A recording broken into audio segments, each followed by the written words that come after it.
नमस्कार। आपका अखबार के इस अंक में आपका स्वागत है। मैं हूं प्रदीप सिंह। अमेरिका के राष्ट्रपति डोनाल्ड ट्रंप ने एक पीस बोर्ड बनाया है। इसमें करीब 50-60 देशों को सदस्यता के लिए निमंत्रित किया है। जो स्थायी सदस्यता चाहते हैं उनको $1 बिलियन देना पड़ेगा। मतलब जैसे क्लब के आप सदस्य बनते हैं, किसी क्लब के मेंबर बनना चाहें तो आपको एक फ़ीस देनी पड़ती है। वो इस तरह की व्यवस्था करना चाहते हैं। अब ये $1 बिलियन जो देकर बनेंगे सदस्य, स्थायी सदस्य, उस $1 बिलियन का मतलब जो इकट्ठा होगा पैसा, उसका क्या होगा किसी को मालूम नहीं। इस बोर्ड का स्वरूप क्या होगा किसी को मालूम नहीं। अभी तक जो बातें सामने आई हैं उससे लगता है कि इस बोर्ड में डोनाल्ड ट्रंप के पास वीटो पावर होगी और उसका प्रदर्शन उन्होंने कर दिया। बताता हूँ क्या कैसे कर दिया। और ये भी है उसमें कि डोनाल्ड ट्रंप आजीवन इसके चेयरमैन रहेंगे और पद से हटने के बाद भी अमेरिका के राष्ट्रपति जब नहीं रहेंगे तब भी वो इसके चेयरमैन रहेंगे। अब सवाल ये है कि भाई जो नया राष्ट्रपति अमेरिका का आएगा वो इस बोर्ड में रहना चाहेगा कि नहीं, इस बोर्ड को चलाना चाहेगा कि नहीं, ये कौन जानता है। दूसरी बात, जिन देशों को उन्होंने आमंत्रित किया है उसमें भारत के प्रधानमंत्री नरेंद्र मोदी का भी नाम है। भारत ने अभी कोई जवाब नहीं दिया है। किन देशों ने फैसला नहीं किया है? भारत ने नहीं किया है, चीन ने नहीं किया है और रूस ने नहीं किया है। 3 बड़े देश जिन्होंने अभी तक ये फैसला नहीं किया है कि वो इस बोर्ड में शामिल होंगे या नहीं। और मना किसने किया है? फ्रांस के राष्ट्रपति इमैनुअल मैक्रोन ने। उन्होंने साफ साफ मना कर दिया है। इसके अलावा नॉर्वे, स्वीडन और स्लोवानिया ने जो है, इन देशों ने भी मना कर दिया कि हम इस बोर्ड के सदस्य नहीं बनेंगे। लेकिन जो मुस्लिम देश हैं, सऊदी अरब, कतर, बहरीन, ऐसे सब देश इसके सदस्य बन गए हैं और इसकी सदस्यता के लिए पाकिस्तान और तुर्की भी तैयार हो गए। पाकिस्तान और तुर्की के नाम पर इजराइल को एतराज़ था, लेकिन अमेरिका ने शायद इजराइल को समझा लिया है या मना लिया है। तो उसकी एक बड़ी वजह यह है कि जो है इस बोर्ड में होने के कारण पाकिस्तान अपनी फ़ौज भी तैनात करने को तैयार हो गया है। उसका क्या नुकसान उसको पाकिस्तान में अपने घर में होगा ये बात की बात है, लेकिन पाकिस्तान इसके लिए तैयार हो गया है। अब पाकिस्तान ने $1 बिलियन कहाँ से देगा? तो हो सकता है सऊदी अरब दे दे, उसका जो दोस्त है, या फिर अमेरिका या ट्रंप माफ़ कर दे, ये सब भी हो सकता है। लेकिन सवाल इस सब का नहीं है। ट्रंप जिस तरह से व्यवस्था चला रहे हैं, जिस तरह की व्यवस्था बनाना चाहते हैं, बल्कि कहना चाहिए, आपको याद होगा डावोस सम्मेलन हो रहा था, उसमें कनाडा के प्रधानमंत्री भी गए थे। उन्होंने ट्रंप को खरी खरी सुनाई। ट्रंप ने बाद में चेतावनी दी कि अगली बार बोलना तो जरा सोच समझ कर बोलना। कनाडा के प्रधानमंत्री ने कहा कि दुनिया अब यूनिपोलर या बाईपोलर नहीं रह गई है, मल्टीपोलर रह गई है। तो अमेरिका की वो हैसियत अब नहीं है जो पहले थी। ठीक है, अमेरिका जो है सबसे शक्तिशाली देश है, आर्थिक रूप से सबसे मजबूत देश है, सैन्य रूप से भी है, लेकिन अब दुनिया में दूसरे प्लेयर भी आ गए हैं, दूसरी शक्तियां भी उभर रही हैं। और इस चेतावनी के बाद क्या किया? अगला कदम उठाया डोनाल्ड ट्रंप ने कि कनाडा को जो इनविटेशन दिया था इस बोर्ड में शामिल होने का, उसको वापस ले लिया। सवाल यह है कि किसने ये अधिकार दिया डोनाल्ड ट्रंप को? अभी बोर्ड बना नहीं है, उसके नियम बने नहीं हैं। कौन सदस्य बना सकता है, कौन सदस्यता से किसी को निकाल सकता है, इसके नियम बने नहीं हैं। और ट्रंप इस तरह का व्यवहार कर रहे हैं। इसका मतलब आप समझिए कि ये ट्रंप का साम्राज्य होगा। ट्रंप आजकल जिस तरह के काम कर रहे हैं उससे वो इस संदेश दे रहे हैं वो इस दुनिया के सम्राट हैं। वो दुनिया के किसी भी देश में जो चाहेंगे वो होगा। जिस देश पर चाहेंगे कब्जा हो जाए, कब्जा हो जाएगा। जिस देश को चाहेंगे खरीदना, खरीद लेंगे। जिस देश को झुकाना चाहेंगे, झुका लेंगे। ये उनको लगता है। उन्होंने अभी 4-5 दिन पहले न्यूयॉर्क टाइम्स को एक इंटरव्यू दिया था। उसमें कहा था उन्होंने कि मुझे मेरी मॉरलिटी और मेरा दिमाग ही रोक सकता है, उसके अलावा कोई नहीं रोक सकता। ये है उनकी सोच। ऐसे में अब जिसके लिए किया जा रहा है, फ़िलिस्तीन के लिए, सवाल ये है कि वहाँ सब बर्बाद हो चुका है। अब सवाल ये है कि फ़िलिस्तीन की सॉवरेनिटी का, संप्रभुता का क्या? इस बोर्ड के बनाने का मतलब है एक नए उपनिवेशवाद का जन्म। और भारत अच्छी तरह से जानता है कि उपनिवेशवाद क्या होता है। जो औपनिवेशिक ताकतें होती हैं वो बताती हैं कि देश किस तरह से चलना चाहिए। हम चलाएंगे ये देश, हम मैनेज करेंगे, तुम्हारे मुताबिक नहीं चलेगा। यही फ़िलिस्तीन को बताने की कोशिश हो रही है। फ़िलिस्तीन इसको कब तक मंजूर करेगा, कब तक बर्दाश्त करेगा, किसी को मालूम नहीं है। इजराइल को जो एतराज़ था पाकिस्तान, अजरबैजान और तुर्की के शामिल होने का, उसका मानना है कि ये तीनों देश हमास के समर्थक हैं। तो अभी बोर्ड बना नहीं है, लेकिन बोर्ड में मतभेद के मुद्दे इतने ज़्यादा हैं कि समझना मुश्किल है कि ये बोर्ड बनेगा तो कैसे बनेगा और बनेगा तो चलेगा कैसे चलेगा। लेकिन बात बोर्ड के बनने और चलने की नहीं है। पहले सवाल है, भारत के सामने जो प्रश्न है, क्या भारत को इसमें शामिल होना चाहिए? तो इस पर विशेषज्ञों के दो मत हैं। एक वर्ग है जिसका कहना है कि भारत को शामिल होना चाहिए, क्योंकि भारत को किसी भी वैश्विक मंच से बाहर नहीं होना चाहिए। भारत अगर इस बोर्ड में शामिल होता है तो उसे अपना पक्ष रखने का, अपनी बात रखने का मौका मिले, और वो ऐसा कोई वैश्विक मंच नहीं होगा जिसमें भारत नहीं होगा। भारत G7 में भले ही इन्वाइटी के तौर पर हो, लेकिन उसमें वो शामिल है। उसके अलावा G20 में तो है ही, ब्रिक्स में है, क्वाड में है, जितने मल्टीलेटरल फोरम हैं उन सब में भारत की उपस्थिति है। इस नाते भारत को इसमें शामिल होना चाहिए, क्योंकि फिर बोर्ड में क्या होगा उसमें भारत का कोई पक्ष नहीं होगा। लेकिन जो इसका विरोध कर रहे हैं वो दो बातें मुख्य रूप से कह रहे हैं। एक, इस बोर्ड में जो फैसला होगा उस पर भारत का कोई नियंत्रण नहीं होगा, लेकिन जो भी फैसला होगा भारत को उससे बंध जाना पड़ेगा, भारत को उसको स्वीकार करना पड़ेगा। बोर्ड के किसी भी फैसले के बारे में, किसी भी फैसले पर भारत का कोई नियंत्रण, कोई उसका जोर नहीं होगा कि ये फैसला सही है, गलत है, ये होना चाहिए, नहीं होना चाहिए। और वैसे भी जो लग रहा है, क्योंकि बना रहे हैं डोनाल्ड ट्रंप, तो ये बोर्ड दरअसल डोनाल्ड ट्रंप ही चलाएंगे। इसीलिए अभी तक रूस और चीन ने फैसला नहीं किया है, भारत ने भी नहीं किया है, और फ्रांस के राष्ट्रपति मैक्रोन ने सीधे सीधे मना कर दिया है। बाकी देश अभी चुप है। नेटो के बाकी सदस्य देशों में से ज़्यादातर ने अभी चुप्पी साध रखी है कि वो सदस्य बनेंगे या नहीं। दूसरी बात जो भारत के इस बोर्ड में न जाने के पक्ष में कही जा रही है, भारत का इस बोर्ड में जाने का मतलब है कि आपकी जो स्ट्रेटेजिक ऑटोनॉमी है उससे समझौता। अभी भारत ये तय करता है कि किस मुद्दे पर हम किसके साथ होंगे, किसके विरोध में होंगे, किस मुद्दे पर न्यूट्रल होंगे।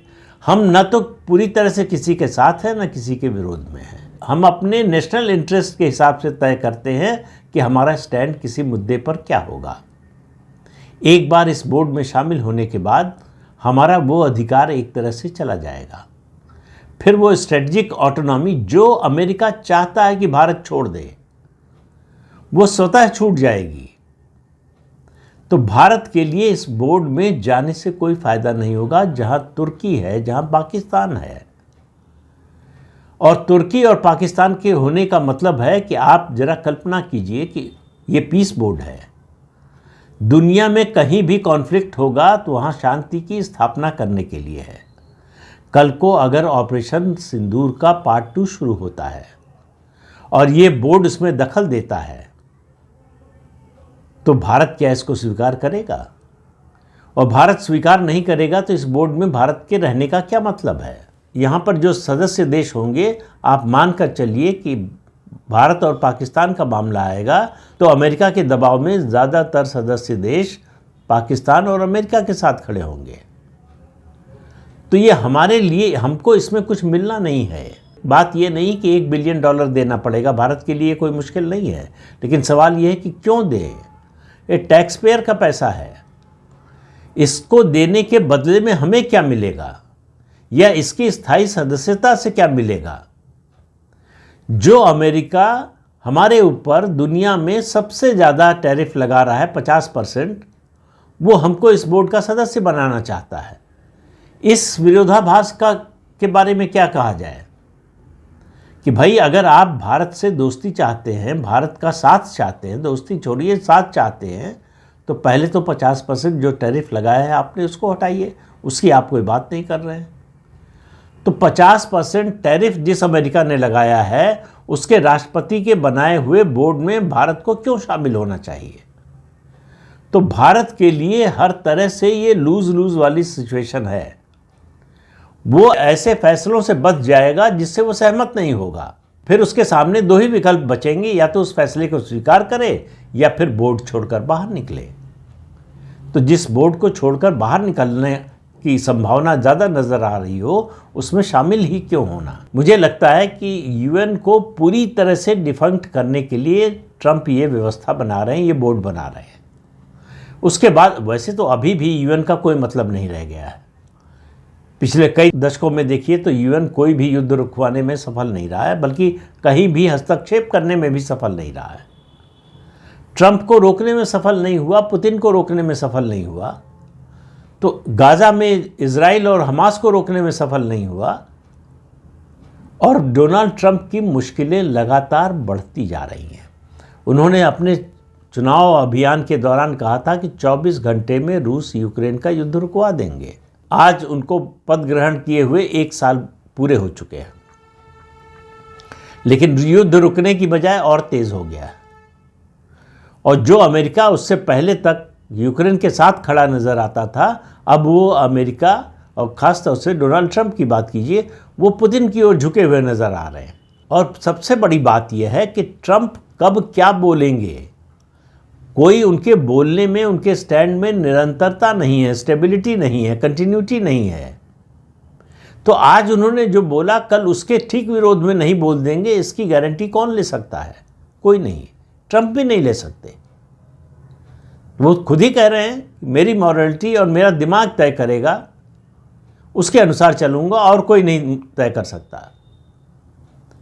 तो वो दरअसल उनको गलतफहमी हो गई है कि वो इस दुनिया के राजा हैं और बाकी देश उनकी प्रजा हैं या उनकी कॉलोनी हैं। वो इस तरह का व्यवहार बाकी देशों के साथ करना चाहते हैं और कर रहे हैं। जिस तरह से उन्होंने सार्वजनिक रूप से फ्रांस के राष्ट्रपति को अपमानित किया, उससे पहले आप देख चुके हैं दक्षिण अफ्रीका के राष्ट्रपति को, कनाडा के प्रधानमंत्री को और यूक्रेन के राष्ट्रपति को, उनसे जिस तरह का व्यवहार उन्होंने किया। अब आप देखिए, यहीं पर बात आती है कि बुली और समझदार आदमी के फ़र्क का। बुली का एक खास गुण होता है, वो जो डर जाए उसको डराता है, और जो ताकतवर हो उससे डर जाता है या चुप हो जाता है। इस 1 साल में आपने एक भी बयान ट्रंप का देखा जो पुतिन के खिलाफ हो, या शी जिनपिंग के खिलाफ हो, या मोदी के खिलाफ हो? जहां भी सवाल पूछा जाता है, ट्रंप का पहला रिएक्शन होता है कि Modi is a great leader, he is my good friend. यहां से वो शुरू करते हैं। लेकिन टैरिफ भी सबसे ज़्यादा लगाते हैं भारत पर। टैरिफ लगाने का क्या मतलब है? टैरिफ लगाने का एक ही मतलब है कि भारत सरेंडर करे, जो भारत करने को तैयार नहीं है। और ये बात ट्रंप सहित पूरी दुनिया को समझाने की कोशिश पुतिन ने की, रूस के राष्ट्रपति। उन्होंने कहा कि ट्रंप समझते नहीं हैं, मोदी कभी नहीं झुकेंगे। ट्रंप को इस बात का एहसास तो हो रहा है, लेकिन उन्होंने कोशिश नहीं छोड़ी है। उन्होंने भारत के खिलाफ पाकिस्तान को जिस तरह से बढ़ाया और बढ़ा रहे हैं, उनको लगता है कि इसको देखते हुए शायद भारत झुक जाए। अब भारत की यूरोपियन यूनियन के साथ ट्रेड डील होने जा रही है।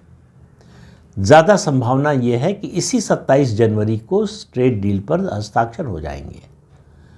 यूरोपियन यूनियन की प्रेसिडेंट आ रही हैं 26 जनवरी को भारत। वो गणतंत्र दिवस की परेड में मुख्य अतिथि हैं, और वहाँ से चलने से पहले उन्होंने कहा कि मदर ऑफ ऑल डील्स जो है वो होगी भारत और यूरोपियन यूनियन की। भारत और यूरोपियन यूनियन की ट्रेड डील हो जाती है तो ये ट्रंप के लिए बहुत बड़ा झटका होगा। ट्रंप ये देख चुके हैं कि 50% टैरिफ लगने पर भी भारत टस से मस नहीं हुआ, बल्कि भारत ने अपनी कमर कसी और अपना जो है एक्सपोर्ट बढ़ा लिया।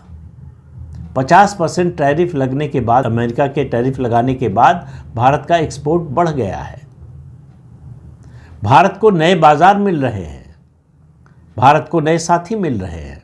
तो जिस तरह से यूरोपियन यूनियन ज़्यादा उत्सुक थी भारत के साथ ट्रेड डील के लिए, उससे समझ में आता है भारत का महत्व कौन समझ रहा है कौन नहीं समझ रहा है। अमेरिका के अंदर ज़्यादातर विशेषज्ञ जो भारत अमेरिका रिश्तों के बारे में जानते हैं समझते हैं, वो सब कह रहे हैं कि ट्रंप की नीतियां भारत को अमेरिका से दूर कर रही हैं और ये अमेरिका के लिए आत्मघाती साबित होगा।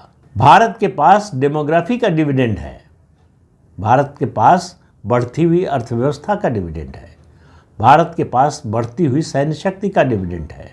अभी यूएई के साथ जो समझौता हुआ है, यूएई के जो है राष्ट्रपति बिन जायद जो आए, कितनी देर के लिए आए? 1 घंटा 20 मिनट पूरी यात्रा। 45 मिनट 1-to-1 बात हुई प्रधानमंत्री नरेंद्र मोदी से। यूएई अब जो है ब्रह्मोस मिसाइल और आकाश जो एयर डिफेंस सिस्टम है उसके अलावा दूसरे हथियार भारत से खरीद रहा है। स्ट्रेटेजिक पार्टनरशिप की बात कर रहा है, वो भी बहुत जल्दी ही औपचारिक रूप से सामने आ जाएगा। यूएई को डर ये है कि जिस तरह से सऊदी अरब उसको लगातार परेशान कर रहा है, पाकिस्तान और सऊदी अरब के बीच में जो समझौता हुआ है कि एक पर हमले का मतलब है दूसरे पर हमला, उसकी काट के लिए यूएई ने भारत के साथ ये स्ट्रेटेजिक पार्टनरशिप करने का फैसला किया है। तो भारत की आर्म्स इंडस्ट्री जो है, हमारा जो मिलिट्री हार्डवेयर है, दुनिया भर में उसकी मांग बहुत तेज़ी से बढ़ती जा रही है। कई बिलियन डॉलर का ऑर्डर देने वाला है यूएई भारत के डिफेंस सेक्टर को। ये हो रहा है बदलाव। ऐसे में भारत ट्रंप के बनाए हुए किसी बोर्ड में क्यों शामिल होकर वहाँ पर मूक दर्शक बना रहे? अभी तक जितनी बातें सामने आई हैं, हालांकि इस बोर्ड के बारे में कुछ स्पष्टता नहीं है। जिन्होंने हाँ कर दी है उनको भी नहीं है, जिन्होंने ना किया है उनको भी नहीं है, और ट्रंप ज़्यादा पत्ते खोलने को भी तैयार नहीं है। ऐसे में इस समय जो वैश्विक व्यवस्था है वो बहुत तेज़ी से मल्टीपोलर वर्ल्ड की तरफ बढ़ रही है।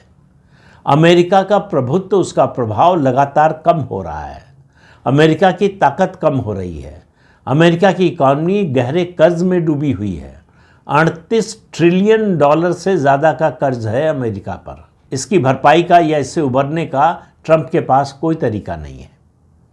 अभी उनके सुप्रीम कोर्ट का फैसला आना है, अभी उनकी संसद का फैसला आना है, ट्रंप का जो टैरिफ लगाने का अधिकार है राष्ट्रपति के रूप में, उसके बारे में। तो ट्रंप जब संकटों से घिरे हुए हैं, ऐसे में ट्रंप की बादशाहत भारत क्यों स्वीकार करे? जिन देशों को ट्रंप से डर लगता हो वो करें। भारत के लिए इस बोर्ड में जाने से कुछ नहीं मिलने वाला है। भारत यहाँ जाकर फिलिस्तीन या इजराइल की कोई मदद नहीं कर पाएगा। भारत को मदद करना है फिलिस्तीन की, तो ह्यूमैनिटेरियन एड जो है वो उससे बाहर रहकर भी दे सकता है, और इजराइल से उसकी दोस्ती है। कल इस बोर्ड में अगर कोई ऐसा फैसला होता है जो इजराइल के हितों के खिलाफ है, तो भारत क्या करेगा? तो इस बोर्ड में जाना मुसीबत को न्योता देने के समान है। इसलिए भारत सरकार ने कहा कि हम अभी विचार कर रहे हैं। डिप्लोमेसी में यही भाषा बोली जाती है। सीधे सीधे अभी मना नहीं किया है, वो भी हो जाएगा ऐसा लगता है मुझे, लेकिन देखिए आने वाले समय में क्या होता है। तो इस अंक में इतना ही, अगले अंक में फिर मिलेंगे किसी नए मुद्दे के साथ। तब तक के लिए अनुमति दीजिए। आपसे अनुरोध है कि चैनल देखिए, शेयर कीजिए, लाइक कीजिए और सब्सक्राइब जरूर कीजिए। नमस्कार।